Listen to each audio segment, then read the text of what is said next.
Come in. Good afternoon, sir. Good afternoon. Come in quick. Yes, may I help you? Well, the last class, we kind of missed it now because we just missed the class. And we wasn't there when you give the topics for the project now, so we want to know where's our topic. But first of all, why were you all absent? Well, we went to the Cocoa Research Expo downstairs, had like chocolate fountains and stuff. It was good. Oh, that was good. So why? Because of that? Well, yes. Alright. But since all I like carbohydrates so much, you all do carbohydrate metabolism. Okay. Just let me get your names. Well, I'm sugar dumpling, of course. You know how to spell? Help me out. SUGAR dumpling. And this one is ambidextrine. And this one with the glasses here is Cori Esther. So you know what glasses in here? No, but it's you telling about the cocoa exporting. You could have said something else. Alright, okay, you all can go now. Okay, thanks, sir. Alright, take care. Okay. Thank you, sir.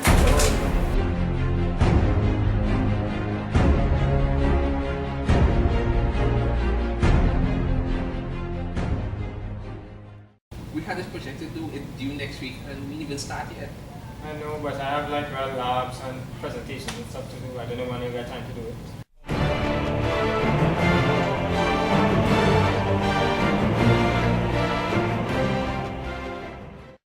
My nails need to do, my hair in a mess. Your nails and hair, please, are not important. What about gym? I have gym to do. That's more important. Seriously, gym important? Yes, very important. And seriously, Who are you? Hi, Eliza. I'm here to break down what I hope on your part are complex illustrations, gradient projects, and of course, check to see how much you know about carbohydrates. Have you started us yet? Not really. Okay, I'll take that as a no.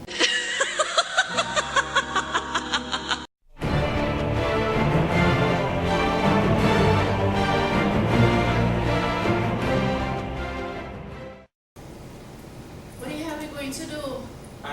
I don't know. Some of my friends told me they went to Metab Guru last year for help with their presentation. Metab Guru? Yeah, Guru. Well, we don't have no other choice now. alright. Well then, let's have Guru it is. So, let's have Guru. Here we go. I think this is the door.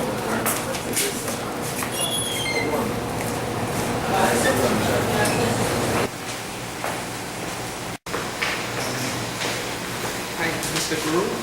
We need somebody to help, if possible, please. It's Brittany, babe. It's Miss Cleveland. Who told you all about me? Never mind. We need your help for a carbohydrate presentation. Please help us. Well, you've certainly come to the right person. Nobody else knows more about carbohydrate metabolism than I do, not even Mr. Matthew. But you see, you students don't understand the history of how this knowledge came to be. So before I help you, you have to see this. See what?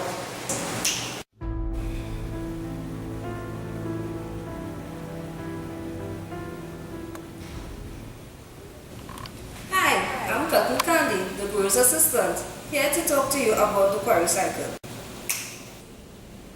The Cori cycle was started by Carl and Gertie Cori.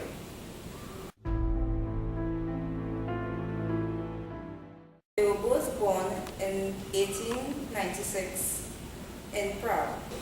Gertie's father was a chemist and Carl's father was a zoologist.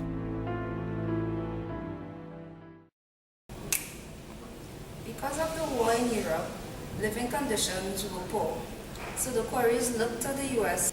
Carl got an offer for the Washington University, where Gertie met him 6 months later.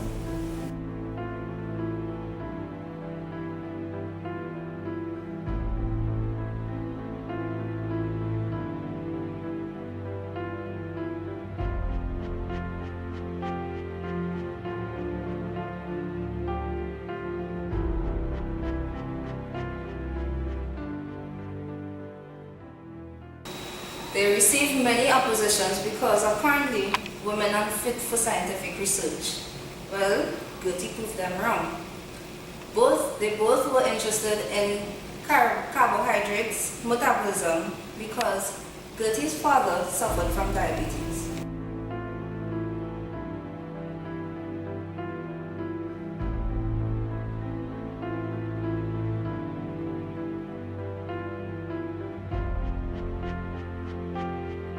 Biochemical explanation for the role of insulin was not yet known.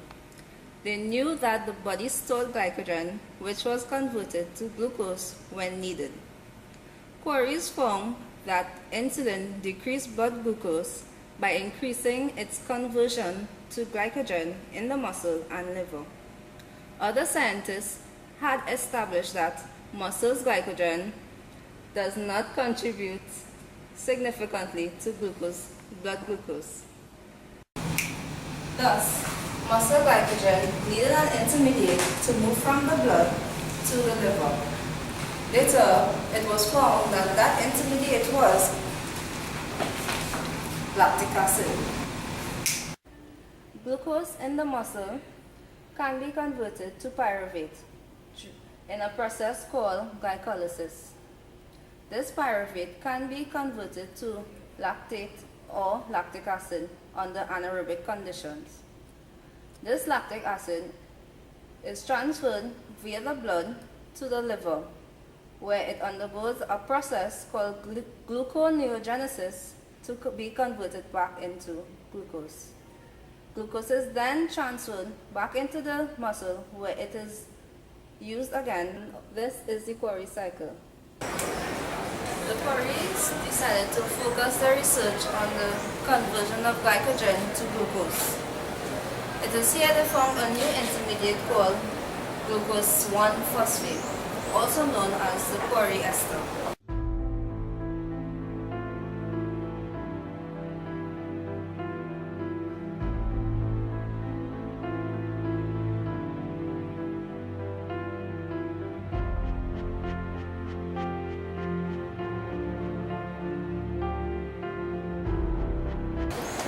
Glucose 1-phosphate can also be converted to glucose 6-phosphate by all cells.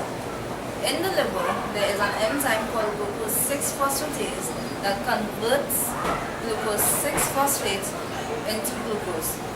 It is here glucose goes into the blood and is transferred to all muscles.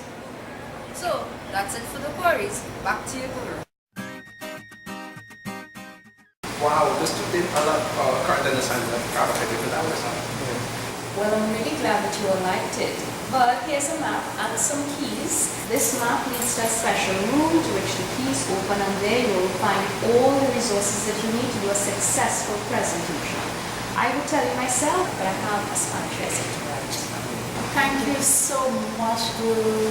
Sí, gracias, Guru. De Muchas nada. gracias. De nada. Buena suerte. Chao.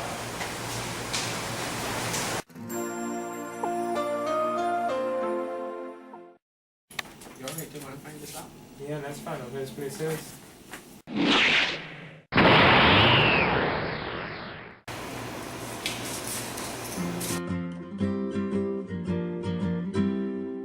Raindrops are falling on my head, and just like the guy's feet are too big for his bed, nothing's... Okay, so we learned a lot about carbohydrate metabolism in lab. So I guess I'll start with glycogenesis, which is making glycogen, the storage form of glucose, right? And this happens in the liver and the muscle cells.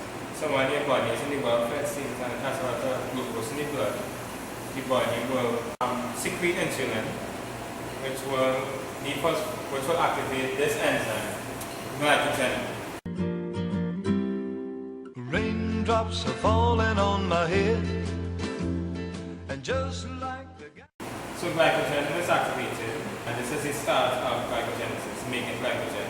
So glycogen has a tyrosine molecule, right? And it is a bifunctional enzyme because it's autocatalytic, so it catalyzes its own reaction. and it builds its own primer, which is what it's doing now. So the glycogen has tyrosine, and the tyrosine has an OH group. Glucose has an OH group as well. Right? So what's going to happen is the OH group and glucose and the OH group and the tyrosine will interact. Water molecule will be lost. Glucose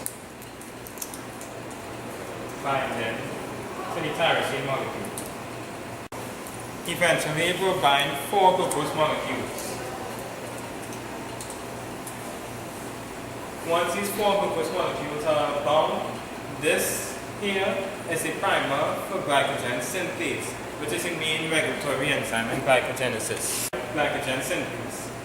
So now that we have the primer, glycogen synthase will continue to add additional glucosyl molecules. Once they're bound here, we change the name from glucose to glucosyl residue.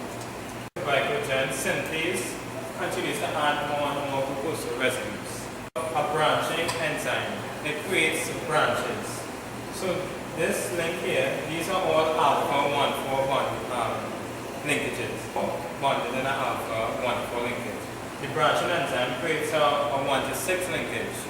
So what's going to happen is, they're going to end up with a branch here now.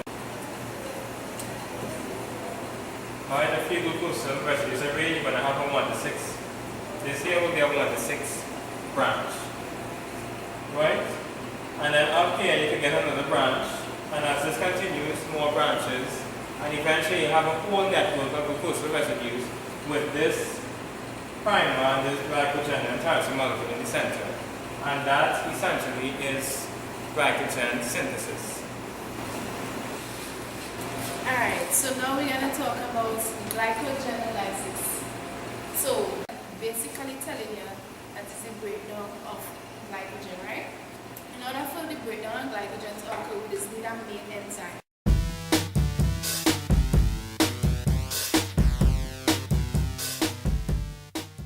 We can't have glycogen synthesis taking place, and as soon as you make the glycogen, you break it down.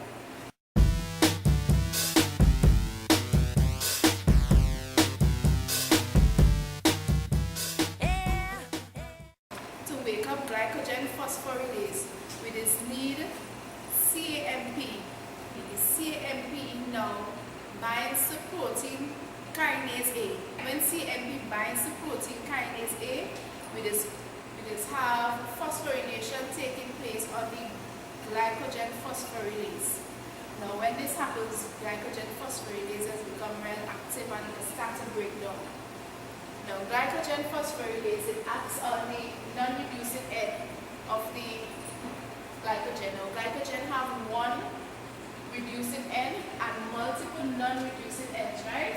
As you can see here. So it is acting on the non-reducing end of the carbon. Oh, you understand it? Yeah. Right. Now glycogen phosphorylase, right? It removes the glycosyl residues. Alright, so after we have this now, and glycogen phosphorylase break off one of the glucosyl residues, right? We have a limit dextrin here, which only has 4 glucosyl residues. Now in order to remove this, you can't just use no ordinary enzyme. We just have to use a deep branching enzyme. It's a bifunctional enzyme. It has 2 activities. It's a 4-to-4 transferase. One, it's taking off the first 3 glucosyl residues here, breaking an alpha 1-to-4 linkage. And then you're going to attach this now to another part of the chain, reforming at 1-to-4 linkage. And then it comes back again and it removes this 1-to-6 linkage. So we get the first part of the branching enzyme, break the 1-to-4 and reform a 1-to-4, and then it breaks the 1-to-6 linkage.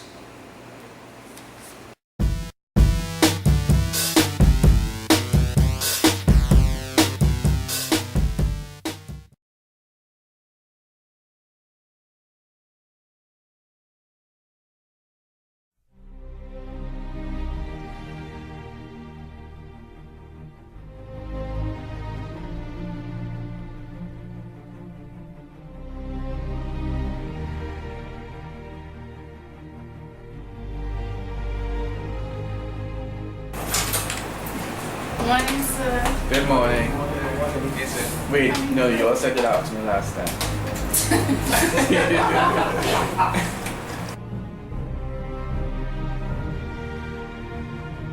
Don't start yet. Talk about checking carbohydrate metabolism.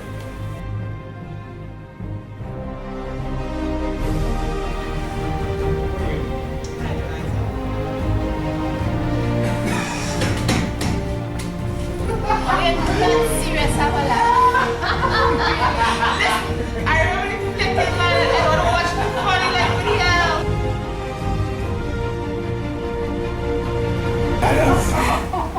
Take C, take 2. Go back up.